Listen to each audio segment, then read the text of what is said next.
You know, the thinking on conflict and fragility is really evolving relatively fast. And maybe what I found the most surprising now when we're doing all those consultations with both a lot of the academics who are doing study on that topic, but also with policymakers, is how much all the elements of political dynamic and social psychological elements are coming very strongly. You know, the study on conflict somehow was restarted through very economic work on incentive, on issues of economic dynamic, the greed and grievance ideas. And today, and then it moved to institutions, really looking at the role of institutions. And today we're moving very much at what makes people mobilize to violence, you know, the sort of political power issue, relation between elite and population, and finally all the psychosocial elements that are coming very, very strongly.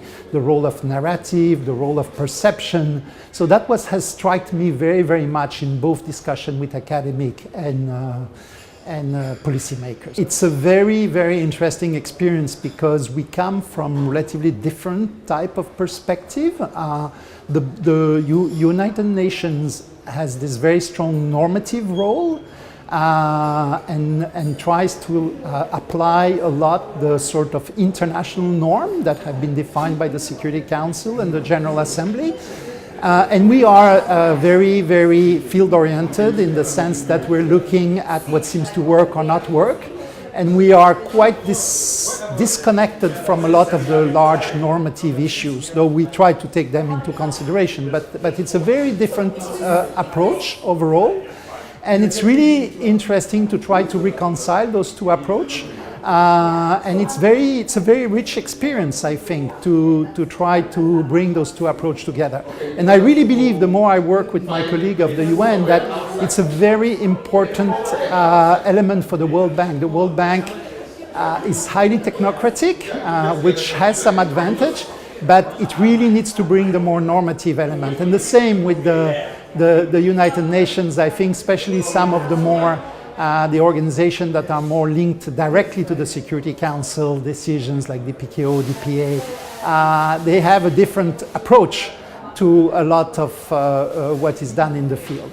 So I think reconciling those two approaches probably was going to be the most interesting and the most challenging in this study, because we still have a lot to do. So we've contracted out a lot of very good academic studies, individuals, specialists, to produce a lot of results of research, literature review, inventory of information, of study, of analysis that have been undertaken in the field over the last 5 years.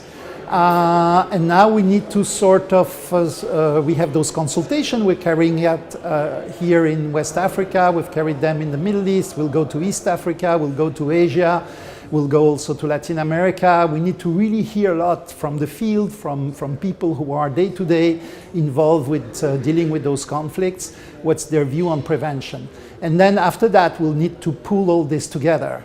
And we're moving fast. We have a relatively large team, very integrated, World Bank, UN. We meet very, very regularly. And so we have still a lot to do.